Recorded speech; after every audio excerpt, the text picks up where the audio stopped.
కాళేశ్వరం విచారణలో కమిషన్ ఇప్పుడు స్పీడప్ ను పెంచింది. ఇందులో భాగంగానే పలువురు ఫైనాన్స్ ఉద్యోగులకు నోటీసులు కూడా పంపించింది. వి ప్రకాష్ తో పాటు నిర్మాణ సంస్థలను విచారణకు పిలువబోతోంది కమిషన్. ఇక ఇప్పటి వరకు జరిగిన విచారణ రిపోర్ట్ రెడీ చేసింది.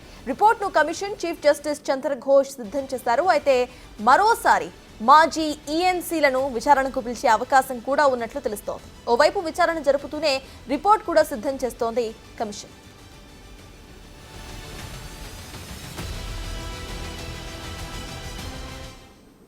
కాళేశ్వరం విచారణ స్పీడప్ చేసింది కమిషన్. ఇదే అంశంపై పూర్తి డీటెయిల్స్ మా ప్రతినిధి వెంకట్ అందిస్తారు. వెంకట్, చెప్పండి, ప్రెసెంట్ అసలు విచారణ ఏ విధంగా సాగుతోంది? దీంట్లో భాగంగా ఫైనాన్స్ ఉద్యోగులకు నోటీసులు కూడా పంపించినట్టు తెలుస్తోంది.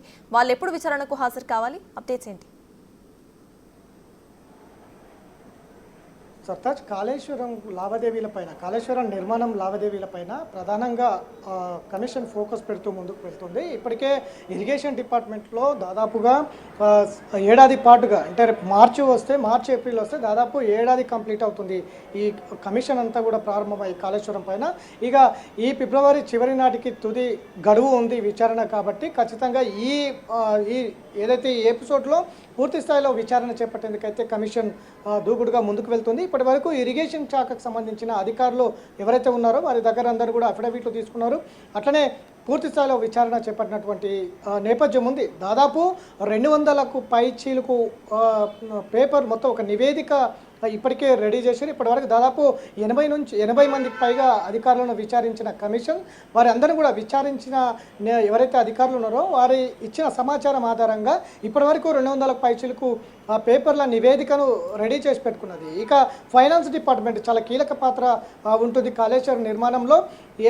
నిధుల సేకరణ, ప్రధానంగా నిధుల సేకరణ ఏ విధంగా ఉంటుంది, దాని తర్వాత కాళేశ్వరం కార్పొరేషన్ ఏ విధంగా ఏర్పాటు చేసిండ్రు, దాని కింద ఏ సంస్థలతోటి నిధులు తీసుకొచ్చారు, ఎంతెంత ఖర్చు చేశారు, కాళేశ్వరం నిర్మాణంలో ఏ స్టేజ్లో ఎంతెంత నిధులు ఖర్చు చేశారు, ఆ ఖర్చుకు సంబంధించిన అకౌంట్స్ మీద కూడా ప్రత్యేకంగా దృష్టి పెట్టే అవకాశం అయితే కనిపిస్తుంది.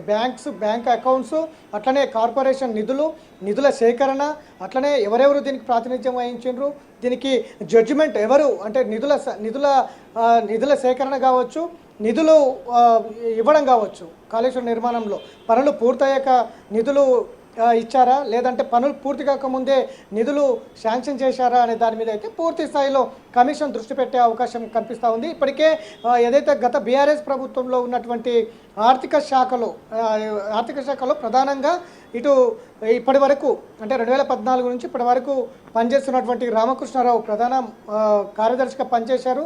ఆయన కింద మరికొంతమంది ఉన్నారు కాళేశ్వరం నిర్మాణంలో. వీరందరూ కూడా ఉన్నారు కాబట్టి ముఖ్యంగా ఈ ఆర్థిక శాఖ మీద దృష్టి పెట్టి కొంతమందికి నోటీసులు జారీ చేసి వారందరినీ కూడా రేపటి నుంచి విచారించే అవకాశం కనిపిస్తుంది. ఇంకా అట్లనే కొంతమంది స్వచ్ఛందంగా అఫిడవిట్లు దాఖలు చేసిండ్రు. వి ప్రకాష్, బీఆర్ఎస్ నేత, ఈయన కేసీఆర్ని పొగిడేందుకే కమిషన్కి వచ్చారు. గతంలో కేసీఆర్ చాలా గొప్ప పని చేపట్టారు, రైతులను ఉద్దేశించి ఇంత పెద్ద ప్రాజెక్టు నిర్మించారు, దాని మీద కొంతమంది తప్పుడు ప్రచారాలు చేస్తున్నారు, అందుకే కమిషన్ వేసింది ప్రభుత్వము, చాలా కాళేశ్వరం ఒక గొప్ప ప్రణాళిక అనేంతగా వి ప్రకాష్ ఒక అఫిడవిట్ కూడా దాఖలు చేసిండు. దాని మీద కూడా ఆయన విచారిస్తుంది. అసలు రేపు ఆయన వచ్చే అవకాశం కనిపిస్తుంది. ఎక్కడ గొప్ప ప్రాజెక్ట్ అయితే ఎందుకు కురింగిపోయింది, ఈ అఫిడవిట్లో ఎందుకు ఇవ్వాల్సి వచ్చింది అనే యాంగిల్లో ఆయనను కూడా విచారించి డేటా సేకరించే అవకాశం కనిపిస్తుంది. ఇట్లా ప్రతి అంశంలో కూడా చాలా క్షుణ్ణంగా ముందుకు వెళ్తుంది. ఇప్పటికే 200 పైచీలకు పేపర్ల నివేదిక కూడా రెడీ చేసుకున్నది. ఇప్పటి వరకు విచారించిన డేటా ఆధారంగా ఇక ఫైనాన్స్ డిపార్ట్మెంట్కి సంబంధించిన అంశంలో కూడా కీలకంగా వీరందరినీ కూడా విచారణకు పిలిచే అవకాశం కనిపిస్తుంది. ఖచ్చితంగా వారి నుంచి కూడా కీలకంగా డేటా సేకరించే అవకాశం కనిపిస్తుంది. ఎక్కడెక్కడ ఎంత నిధులు సేకరించారు, ఎక్కడి నుంచి తీసుకొచ్చారు, ఏ విధంగా కార్పొరేషన్ ఏర్పాటు చేసిండ్రు, ఏ నిర్మాణ సంస్థలకు ఎంతెంత కేటాయించారు, ఆ కేటాయించిన దానికంటే నాణ్యంగా పనులు జరిగాయా, ఒకవేళ పనులు జరిగితే ఏ విధంగా కుంగుబాటు గురయ్యింది, ఇట్లాంటి అంశాలన్నీ కూడా పూర్తి స్థాయిలో క్వశ్చన్ చేసే అవకాశం అయితే కనిపిస్తూ ఉంది. రామకృష్ణారావుతో పాటు ఈ ఫైనాన్స్ డిపార్ట్మెంట్కి సంబంధించిన విచారణ అనంతరం ఏజెన్సీ సంస్థలు, నిర్మాణ సంస్థలు ఏవైతే ఉన్నాయో ఈ ఏజెన్సీ సంస్థల అధికారులను విచారణకు పిలిచే అవకాశం కనిపిస్తోంది. నిజానికి ఎంత పెద్ద మొత్తంలో మీరు నిధులు తీసుకున్నారు, ఎంత పెద్ద మొత్తంలో కాంట్రాక్టు ఒప్పందాలు కుదుర్చుకున్నారు, నిజంగా ఒకవేళ పర్సంటేజ్లు ఎంత తీసుకున్నారు, నిజాయితీగా వర్క్ చేశారా, నాణ్యమైన వర్క్ నిర్మాణంలో కనిపించిందా, ఇట్లాంటి అంశాలు ఒకవేళ చేస్తే ఎందుకు మేడిగడ్డ కావచ్చు, సుందిల్లా అన్నారం ఎందుకు లీకేజీలు అవుతున్నాయి, మేడిగడ్డ ఎందుకు కృంగుబాటు గురైంది, ఇట్లాంటి అంశాలన్నీ కూడా ఏజెన్సీ సంస్థల నుంచి సేకరించే అవకాశం కనిపిస్తుంది. ఇట్లా వరుసగా ఈ మాసం అంతా కూడా ఎవరైతే స్వచ్ఛందంగా అఫిడవిట్లు దాఖలు చేశారో, ఇటు ఎన్జిఓస్ కావచ్చు, బీఆర్ఎస్ పార్టీ నుంచి ఇటు వి ప్రకాష్ కావచ్చు, మిగతా ఎవరైతే కాళేశ్వరం ప్రాజెక్టు మీద ఎవరైతే ఎక్కువగా దాని మీద ఫోకస్ చేస్తూ ఉన్నారో వాళ్ళందరూ కూడా విచారించే అవకాశం కనిపిస్తుంది. వారితో పాటు నిర్మాణ సంస్థలను విచారించే అవకాశం కనిపిస్తుంది. ఇప్పటికే కాగ్ నివేదిక కమిషన్కి అందింది, అట్లనే ఎన్డీఎస్ఏ నివేదిక కూడా రావాల్సి ఉంది, ఇట్లా విజిలెన్స్ రిపోర్ట్ కూడా పూర్తి స్థాయిలో వచ్చే అవకాశం ఉంది. కాబట్టి మార్చి 31 వరకు ఖచ్చితంగా నివేదిక ప్రభుత్వానికి అందజేస్తామని చెప్తుంది కమిషన్. కాబట్టి ఈ లోగల ఫిబ్రవరి చివరి నాటికి పూర్తి స్థాయిలో నివేదిక అందరినీ కూడా బహిరంగ విచారణ కంప్లీట్ చేసే అవకాశం అయితే ఖచ్చితంగా కనిపిస్తుంది. ఫిబ్రవరి ఎండింగ్ వరకు ఇటు ఏదైతే ఆర్థిక శాఖ అధికారులు కావచ్చు, అట్లనే పొలిటికల్ యాంగిల్లో గత బీఆర్ఎస్ ప్రభుత్వంలో ఉన్నటువంటి ఆర్థిక శాఖ, ఇరిగేషన్ శాఖ ఈ ఇద్దరు మినిస్టర్లను విచారించే అవకాశం ఉంది. మొత్తం మీద ఫిబ్రవరి చివరి నాటికి బహిరంగ విచారణ కంప్లీట్ చేస్తూ మార్చి 31 వరకు ఒక నివేదిక అయితే రెడీ చేసుకునే అవకాశం అయితే కనిపిస్తుంది.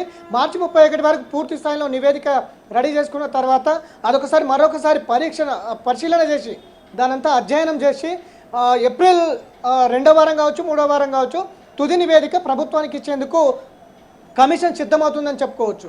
ఇప్పటివరకే నిబంధనలకు విరుద్ధంగా నిర్మాణం జరిగింది, డ్రాయింగ్ జరిగింది, అట్లనే నిబంధనల విరుద్ధంగా లొకేషన్ మార్పు జరిగింది అనేది ఇరిగేషన్ శాఖలో ఇటు కమిషన్ తేల్చింది. కాబట్టి అధికారులు కింది స్థాయి నుంచి పై స్థాయి వరకు కూడా మొత్తం పై అధికారుల మీదనే వేస్తున్నటువంటి నేపథ్యం ఉంది. కాబట్టి కాళేశ్వరం నిర్మాణం అంతా కూడా నిబంధనల విరుద్ధంగానే జరిగింది. కాబట్టి ఇప్పుడు ఆర్థిక శాఖ ఏం చెప్తుంది, నిధులు ఏ విధంగా సేకరించారు, ఎక్కడి నుంచో తీసుకొచ్చారు, కార్పొరేషన్ ఏ విధంగా ఏర్పాటు చేశారు, ఏ నిబంధనల ప్రకారంగా కార్పొరేషన్ ఏర్పాటు చేశారు, ఏ నిబంధనల ప్రకారంగా నిధులు సేకరించారు, ఏ నిబంధనల ప్రకారంగా నిర్మాణ సంస్థలకు అప్పచెప్పారు, ఏ నిబంధనల ప్రకారంగా నిర్మాణం జరిగింది, ఏ నిబంధనల ప్రకారంగా ఇటు మేడిగడ్డ, అన్నారం, సుందిల్లా నిర్మాణం జరిగింది అనే దాని మీద పూర్తి స్థాయిలో విచారణ చేపట్టే అవకాశం కనిపిస్తుంది.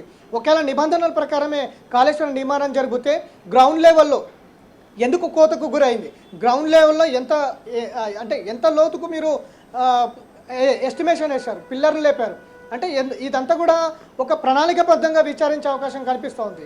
ఇసుక ప్రాంతం కాబట్టి కోతకు గురవుతుంది అనేది ముందే ఇంజనీర్లు ఎందుకు అంచనా వేయలేకపోయారు. సిడిఓ అధికారులు ముందుంచి కూడా చెప్తున్నారు, మాకు సంబంధం లేదు, డిజైన్లో మొత్తం కూడా గత బీఆర్ఎస్ హాయంలో ఆదేశాల మేరకే డిజైన్లు జరిగినాయి. డిజైన్ జరిగిన తర్వాత నిర్మాణం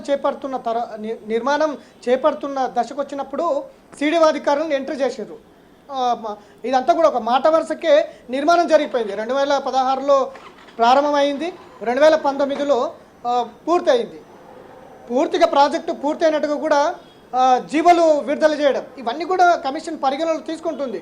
ఏ విధంగా పూర్తయిందని సర్టిఫికెట్లు ఇస్తారు, ఏ విధంగా పూర్తయిందని ఏజెన్సీ సంస్థలకు సర్టిఫికెట్ ఇస్తారు, ఇట్లాంటి అంశాలన్నీ కూడా పరిగణనలో తీసుకొని విచారిస్తున్నటువంటి నేపథ్యం చాలా స్పష్టంగా కనిపిస్తుంది.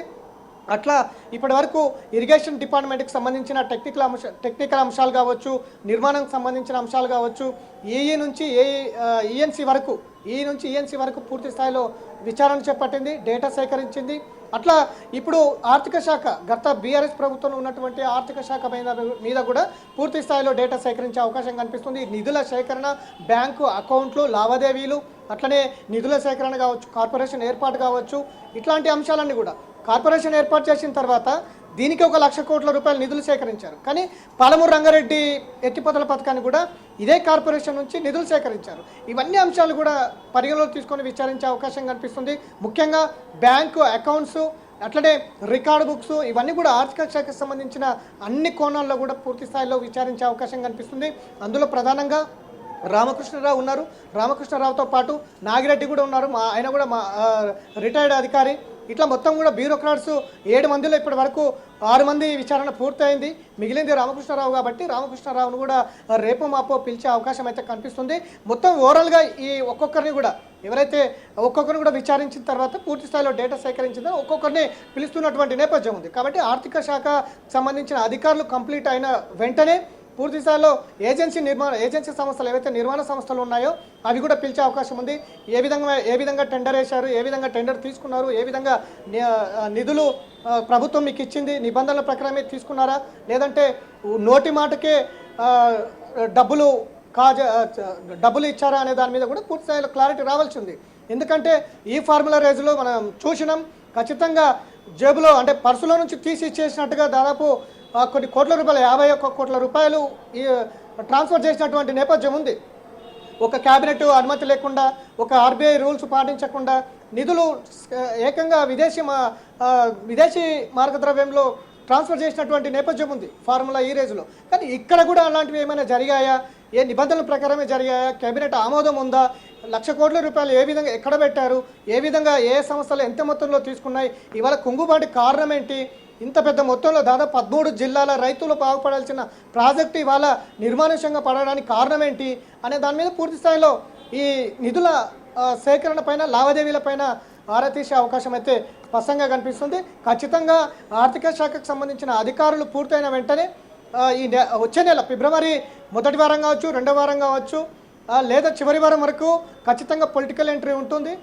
వారిలో గత ఆర్థిక శాఖ మంత్రిగా పనిచేసినటువంటి ఈటల రాజేంద్ర కావచ్చు, ఇటు ఇరిగేషన్ శాఖకు సంబంధించిన హరీష్ రావు కావచ్చు, ఇంకా ఎవరున్నా కూడా పూర్తి స్థాయిలో వాళ్ళకి నోటీసులు ఇచ్చి మొత్తం కూడా పూర్తి స్థాయిలో విచారణ చేసే అవకాశం అయితే కనిపిస్తుంది. ఇప్పటి వరకు ఇరిగేషన్ డిపార్ట్మెంట్ ఇచ్చిన ఆధారాల మేరకే ఆర్థిక శాఖకు సంబంధించిన అధికారులను విచారిస్తుంది. ఆర్థిక శాఖ అధికారులు ఇచ్చే సమాచారం మేరకే ఇటు పొలిటికల్ ఎంట్రీ అయ్యే అవకాశం కనిపిస్తూ ఉంది. ముఖ్యమంత్రి కర్మ క్రియ ముందు నుంచి కూడా చెప్తా ఉన్నాం, కాళేశ్వరం మేము నిర్మించాం, మేము ప్రతిష్టాత్మకంగా తీసుకున్నాం, తెలంగాణ మాగానే అని చెప్తున్నటువంటి నేపథ్యం ఉంది. కాబట్టి గత ముఖ్యమంత్రి కేసీఆర్ని కూడా నోటీసులు జారీ చేసి విచారించే అవకాశం అయితే స్పష్టంగా కనిపిస్తుంది. సర్తాజ్ ఎగ్జాక్ట్లీ ఇటు ఈ ప్రాజెక్ట్కి సంబంధించి ఫస్ట్ నుండి విచారణ స్టార్ట్ అయినప్పటి నుండి ఇటు కేసీఆర్ని విచారిస్తారా అనేది మేజర్ క్వశ్చన్. తెలంగాణ వ్యాప్తంగా కూడా అందరూ వేచి ఉన్న క్వశ్చన్ కూడా అదే. అయితే దీనికి సంబంధించి ఇందాక మీరు చెప్పినట్టు అందరినీ విచారించిన తర్వాత కేసీఆర్ని విచారించే అవకాశం ఉందనుకోవాలా, లేకపోతే ఎలా ఉంటుంది?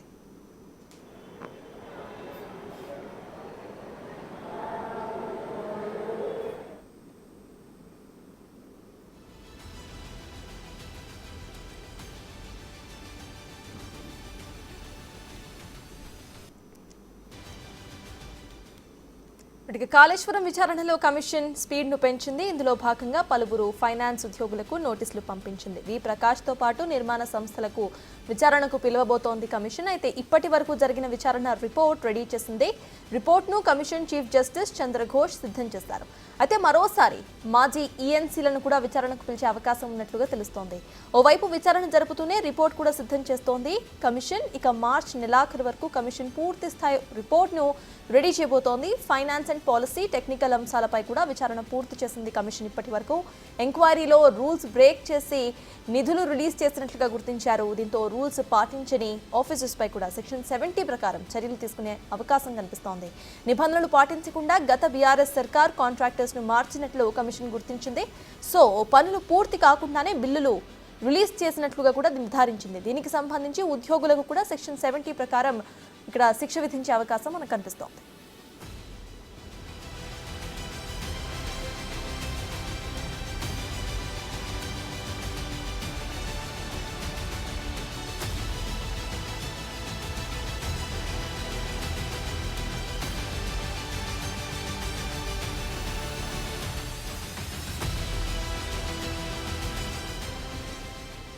కాళేశ్వరం విచారణలో ఇటు కమిషన్ ఇప్పుడు స్పీడ్ను పెంచింది. ఇందులో భాగంగానే పలువురు ఫైనాన్స్ ఉద్యోగులకు నోటీసులు పంపించింది కమిషన్. అయితే నోటీసులు పంపించి విచారణ కూడా చేయబోతోంది. వి ప్రకాష్తో పాటు నిర్మాణ సంస్థలను విచారణకు పిలవబోతోంది కమిషన్. ఇప్పటి వరకు జరిగిన విచారణ రిపోర్ట్ మొత్తాన్ని కూడా ఆల్రెడీ రెడీ చేసింది. రిపోర్ట్ను కమిషన్ చీఫ్ జస్టిస్ చంద్రఘోష్ సిద్ధం చేశారు. మరోసారి ఇటు మాజీ ఈఎన్సీలను విచారణకు పిలిచే అవకాశం కూడా మనకి కనిపిస్తోంది. ఓవైపు విచారణ జరుపుతూనే రిపోర్ట్స్ను కూడా సిద్ధం చేస్తోంది కమిషన్. ఇక మార్చ్ నెలాఖరు వరకు కమిషన్ పూర్తి స్థాయి రిపోర్ట్ రెడీ అవ్వబోతోంది.